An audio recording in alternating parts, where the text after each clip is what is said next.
welcome back. And this afternoon I've got the wonderful Mags O'Brien with me, and she'll be talking her walk.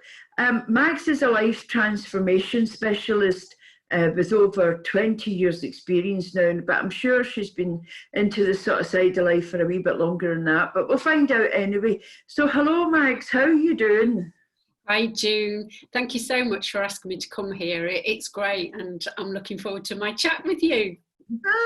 Oh, I'm finding out lots of great stuff about people that I've known for a long time. It's really inspirational. So where were you born, Mags? You know, were you in Shropshire? No, I'm a Yorkshire lass. I was born in Doncaster in South Yorkshire. So I started my life up north and I came to Shropshire in 1986. So I've been in Shropshire longer than I was in Yorkshire, yeah.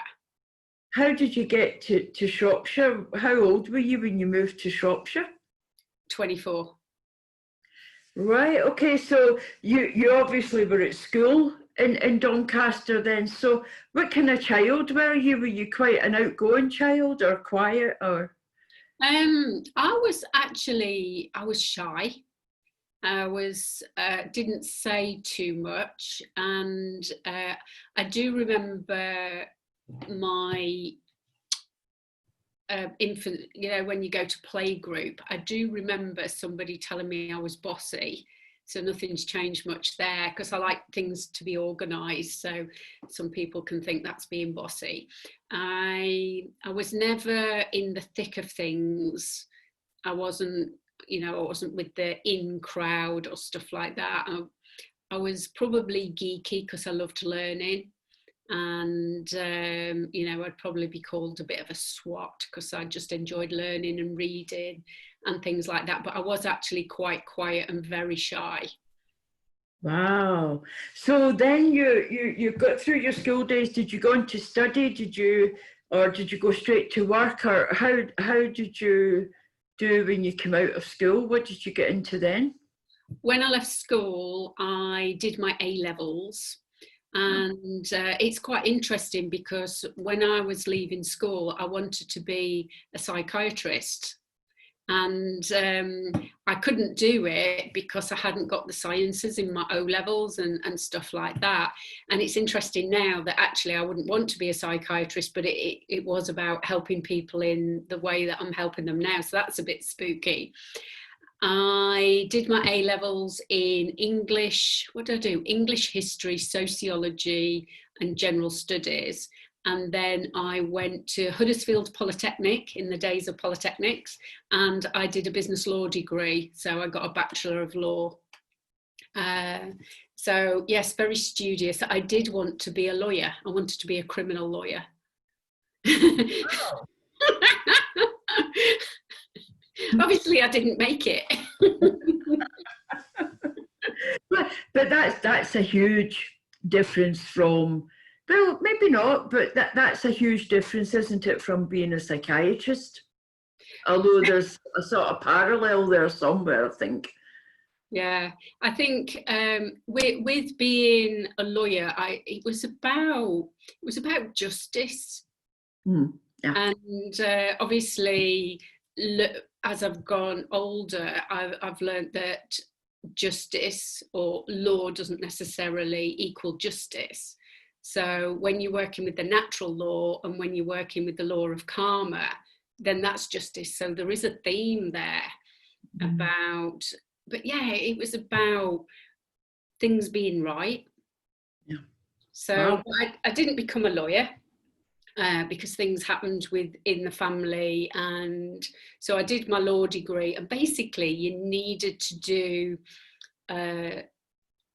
you had to do a year's course that wasn't funded, so I couldn't do that because I needed quite a few grand to do that, and I didn't have that.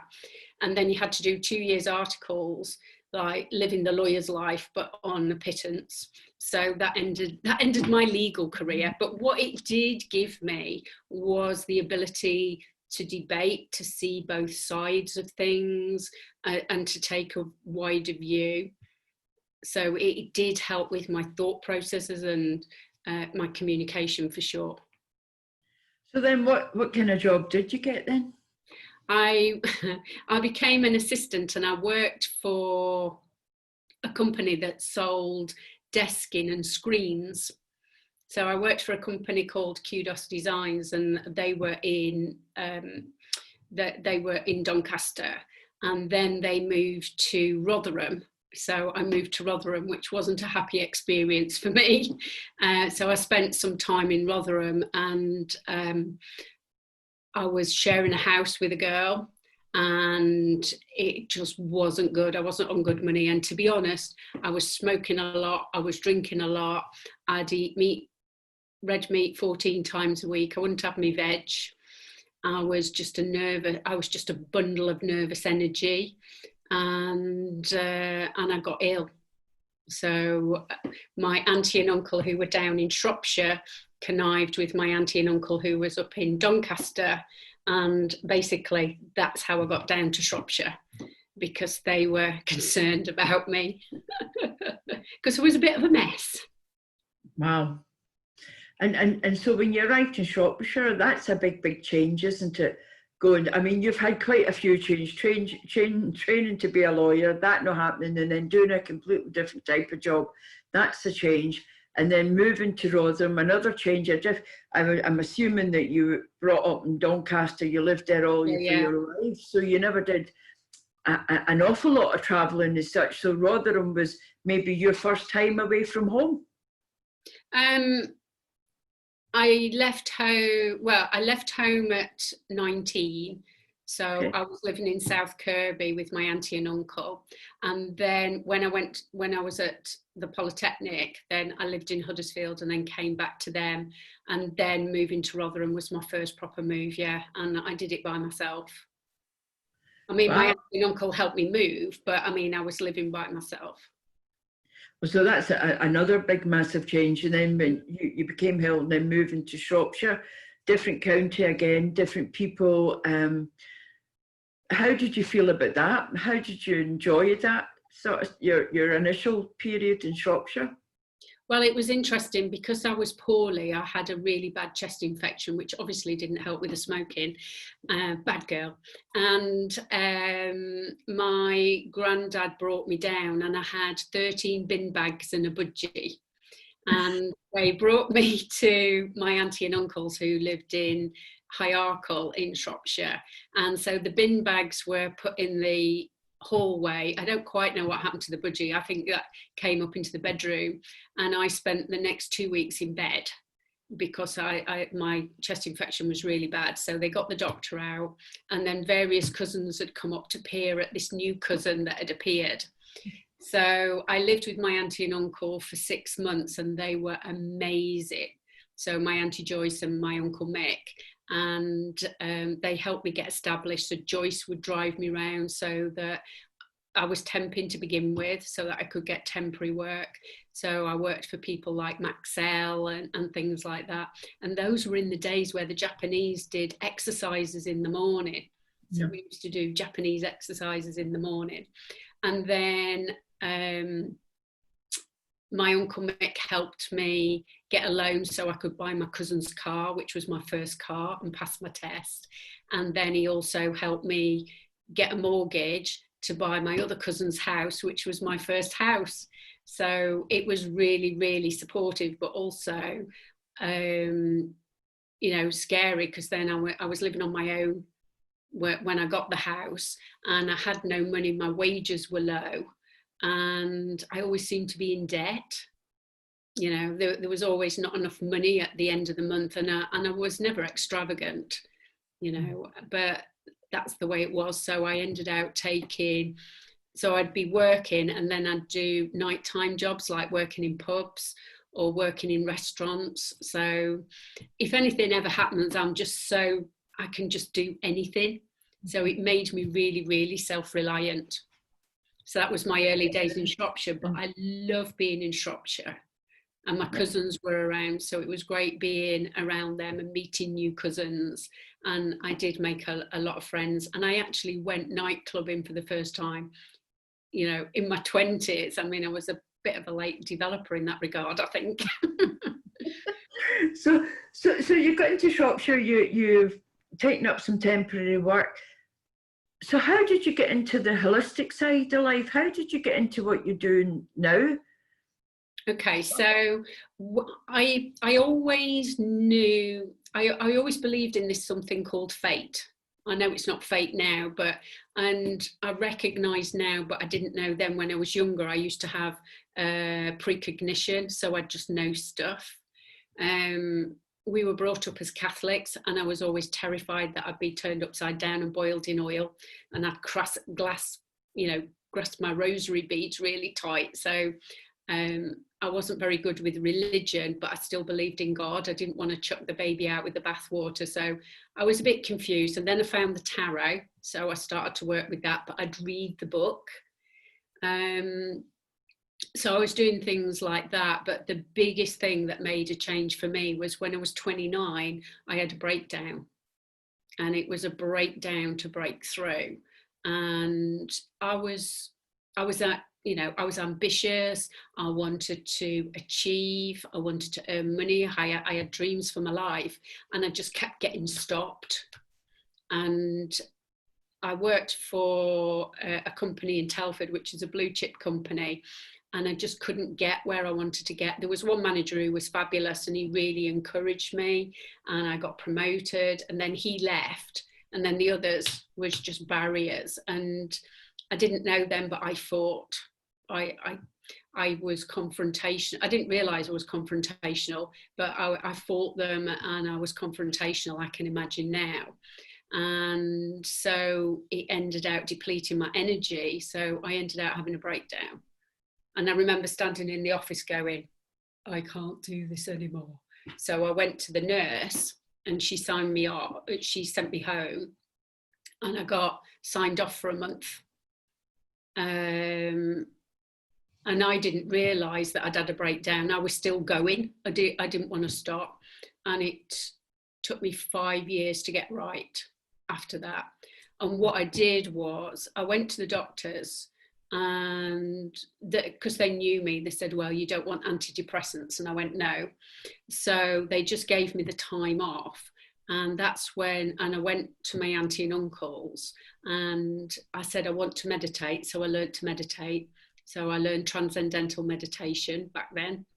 So where did you go for that? Was that a local class, or was it something you learned in a book? Or transcendental meditation, they've got set teachers. Not everybody can teach it. So it was funny really, because I walked into the kitchen. I said to my auntie, I've decided I want to meditate. And she says, go and speak to your Uncle Mick, because he'd been doing TM for donkey's years. And so he knew a local TM teacher who lived he was at Yockleton, he's not there now, but the other side of Shrewsbury. So, in short order, I got learning TM, which was really good, although it did cost me just about a month's salary. It was £325 back then. And I think it's still the same cost now, but it was the best thing I ever did. I think it helped me break down, but it helped me recover as well. And I think if people say to me, of all the spiritual practices that I do, what would be the one thing if they had to take everything away? And it would be meditation. It doesn't have to be TM, but meditation and going within, to me, is so key for healing your life and then getting the inspiration to move forward on how you want to be. Yeah, it's great the way it makes you stop, doesn't it? And that gives you the time to find some clarity. So you studied the TM, then what was next? What was after that? Well, part of my healing process, because I was still working in corporate full time, and I'd backed off. I'd got a bit of a FU attitude. Don't want to swear too much on video, but it was like, do you know what? I've had enough. I'm just going to do what I need to do to get by. I'm not going to push. I'm not going to do all these things that will benefit the company. And actually, I got a better appraisal for being like that. So it took me 2 years to leave that place, applying for jobs and stuff. So I was getting on my healing process. So I had reflexology, I had massage. My uncle was using oils and stuff like that, so he was showing me the oils. And so I decided that I would be a reflexologist. So that's the first thing I studied. Then I learned Reiki. So I did Reiki 1 and then a year later Reiki 2, which was again a massive thing for healing. Then where did I go then? Then I did a City and Guilds 7307 for teaching, because I learned massage and I was going to teach massage, but that kind of went off because I got repetitive strain in my arm, and I went for acupuncture. And then somebody said to me, go to an osteopath. And I went to the osteopathic practice in Wellington, and the lady there, Christiana, she does the cranial osteopathy, the soft tissue. So when I was working with her, I said, oh God, you know, I said, I love this. I said, I wish I could do it, but I can't take 4 years out to have a degree. I think it's 4 years. I think it was 4 years then, to have a degree to do this. So she brought me in a magazine, Osteopathy Today, and there was an advert for John Upledger's craniosacral therapy. And these were post-grad courses, and there were long weekends, like 4 days. So that was me. So that's when I learned craniosacral therapy. I went through all of it, right through to Advanced 2, and that took me 4 years of really intense training, because when you're training, we were doing multi-hands-on, and you know the power of multi-hands-on. So that taught me about working with the physical, but the issue in the tissue, so the emotional aspect of what goes on with us, but also then past lives, how we can hold past lives within us. And it was like, oh my life, so that really, really opened everything out. And obviously in the process, I did a hell of a lot of healing. It was really, really intense. Wow. I know. Journey, isn't it? So were you still working by this time? You were still working in the corporate world and learning all of this? When did you decide, I'm going to just do this full time? I decided, when did I leave? 1998. So what was happening was I was using my work to fund the training, because after what happened to me at the previous job, like I said, I had a bit of a FU attitude. It was like, no one is doing that to me again. I mean, obviously I now know that they didn't do anything to me. I did it to myself, but I didn't know then. And it was my driver to really do all this training. And it took me 4 years to do all that. And then I left and I moved to Ellesmere, Ellesmere in Shropshire. So, and again, I moved by myself, and I moved with no work, and I didn't have many savings. I'm a bit mad, really. But what had happened with doing all the study, then doing all the healing and processing, and doing a full-time job, I guess if I went to the doctors, they would have said I'd got ME or chronic fatigue or something like that. But energetically, I now know that I was just putting my energy in the wrong place. So I was totally depleted. So what I'd do is I'd work during the day, I'd get home, I'd go to bed at 7 o'clock at night so that I could wake up with enough energy in the day to get through the day, and then I'd sleep the whole weekend. And that's how my life was for a few months. So that's when I decided, I really do need to stop. And then when I did stop and moved to Ellesmere, I think I slept for the best part of a couple of months, like July and August. And then I started with my clients, and I used to sleep between clients. I got myself in a bit of a mess again. That takes quite a lot of energy in itself, doesn't it, to sort of maintain that lifestyle when your body's screaming at you to stop. You're pushing your boundaries, aren't you?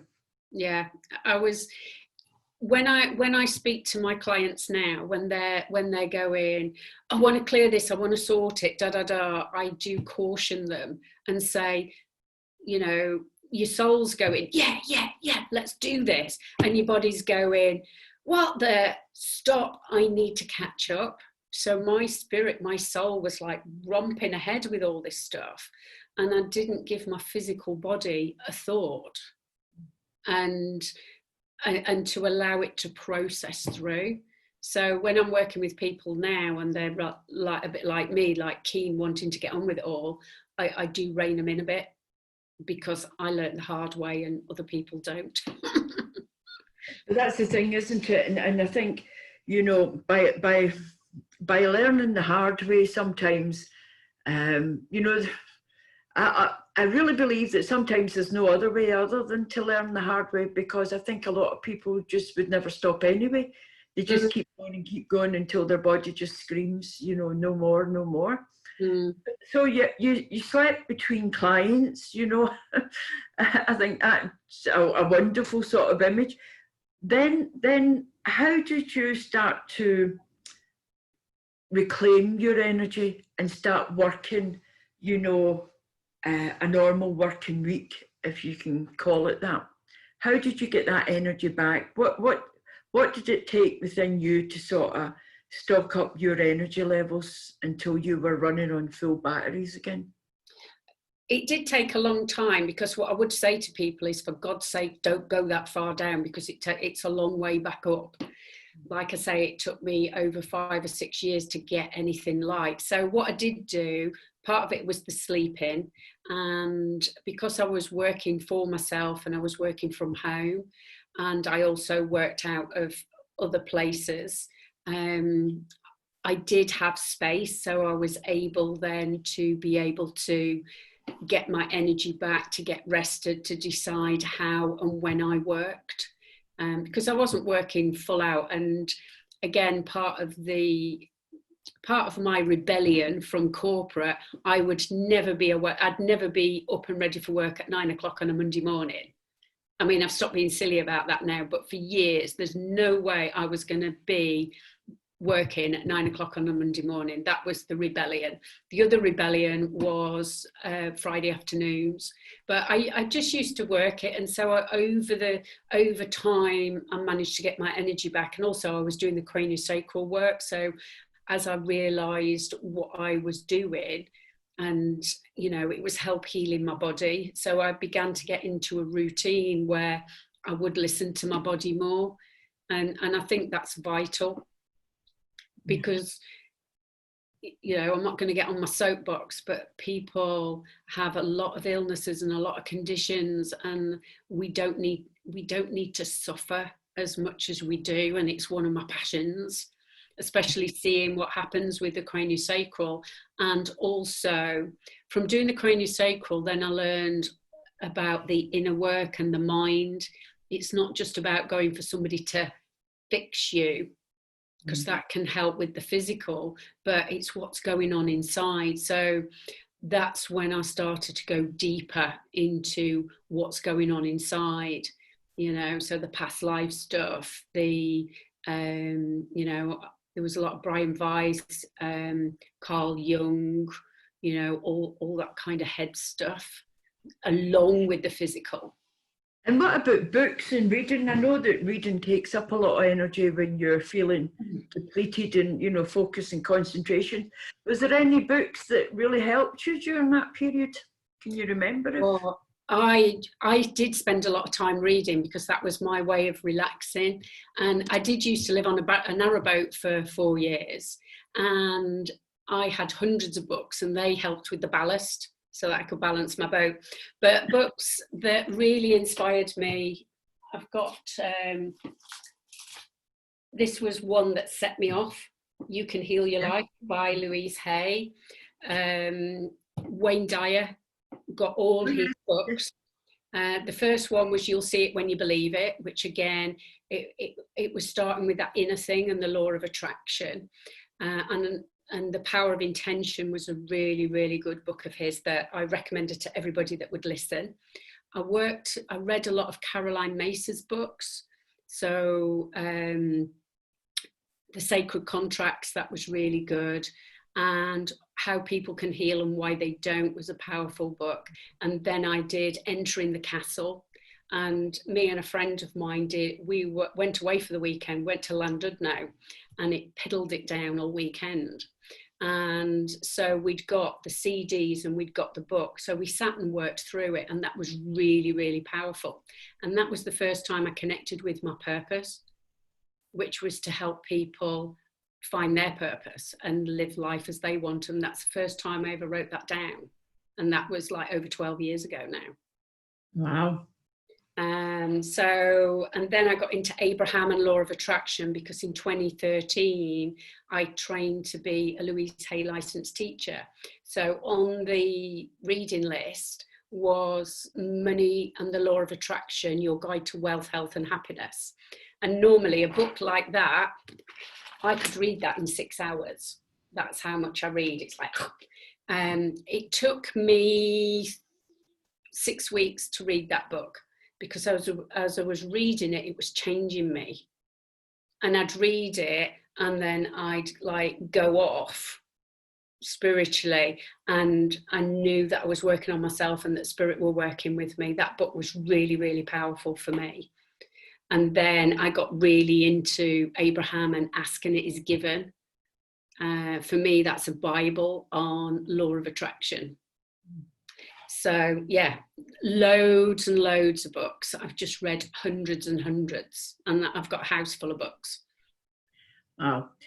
So now that you've done all of that work, you've then become, when did you decide to become a life transformation specialist? It happened by accident. I never had any plans to become a life transformation specialist. I think because I'd transformed my life a lot, I wanted to help others. And so I learned Orosoma with Robert Brown, who's a friend, I call him my soul brother, he's amazing. And so he helped me, he taught me the Orosoma and the mediumship. And he's been to one of your events, so you've probably met him. And we're still friends now, and we still work spiritually. Then becoming a Louise Hay licensed teacher with all that she talks about. So that's what I started doing. And it's quite funny because I wanted to do workshops, have full workshops. And every time I put a workshop out there, I did some free workshops at Ben Calder's in Shrewsbury.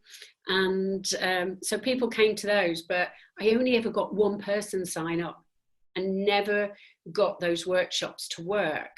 And so I didn't know why then, I do now, but that's how I got working one-to-one.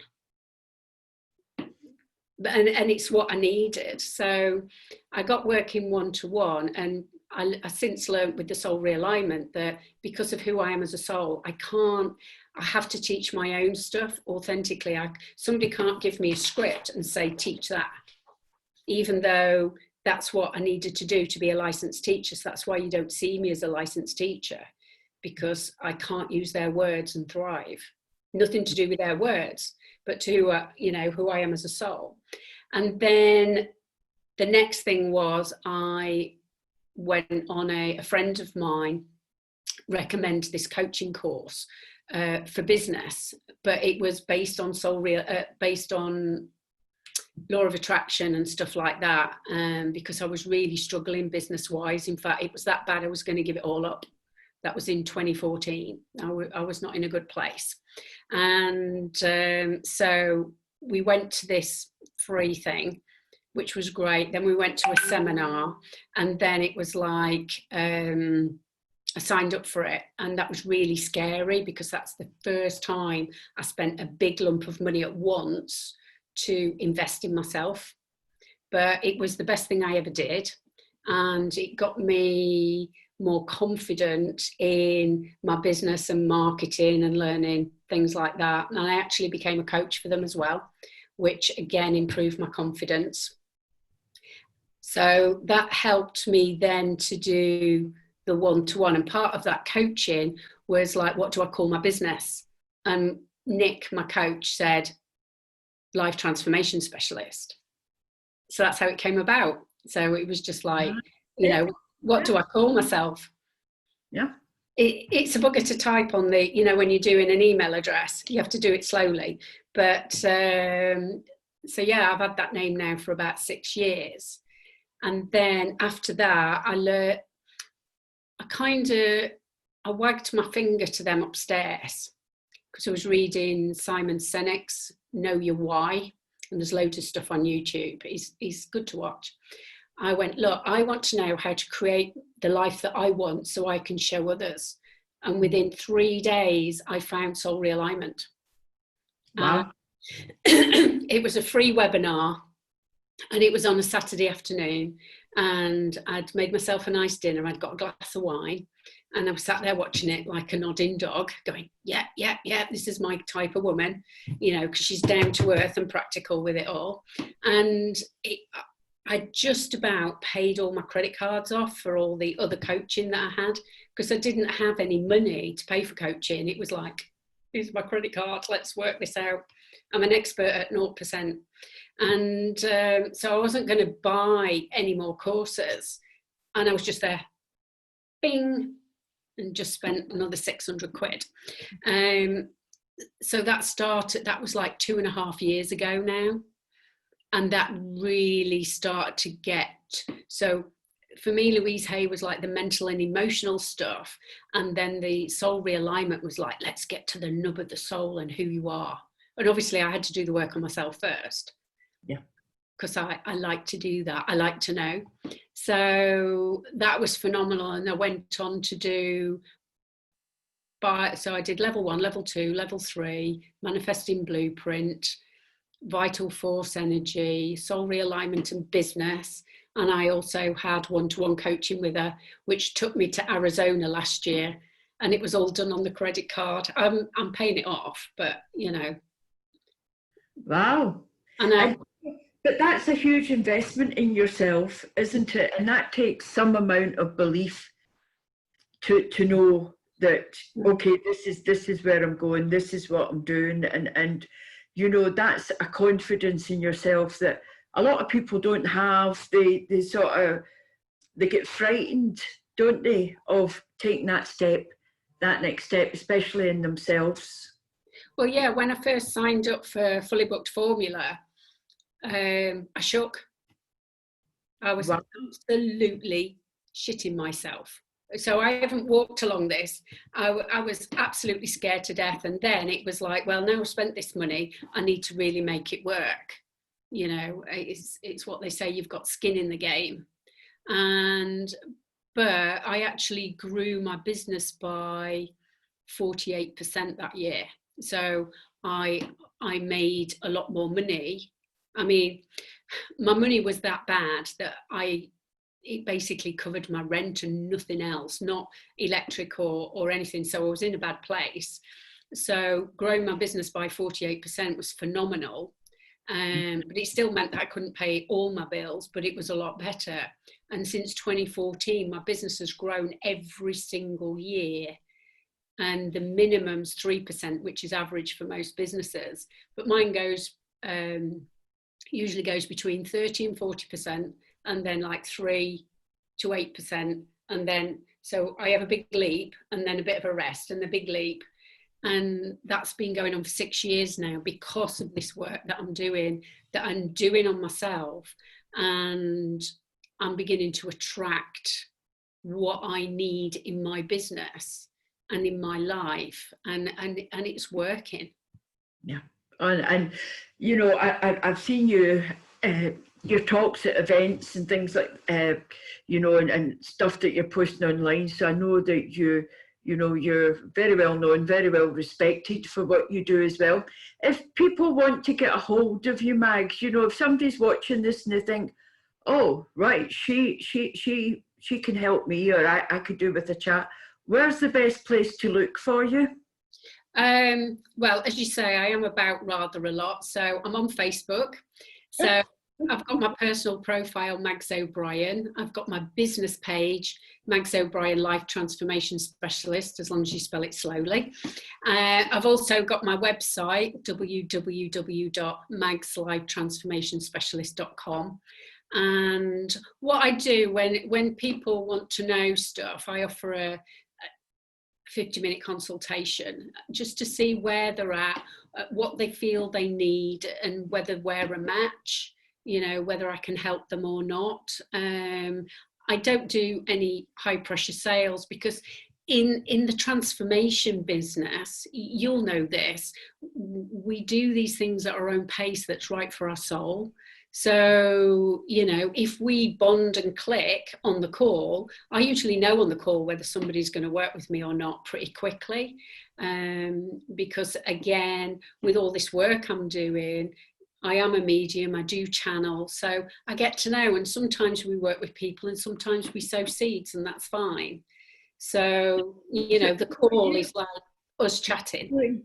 You working mainly with individuals, or you working with businesses, or a mixture of both? Because I'm in business, I tend to attract businesses because I network at BNI, so that's businesses. When I worked with Lucy, that was businesses in the health and fitness industry. A lady that I coach with, Eileen, because I'm a qualified holistic coach as well, her niche is health and wellness, so I've got people from there. So I tend to have business, but I'll work, you know, if somebody's an individual and they want to come, then yes. And I do want to go, I want to do group work as well when it evolves.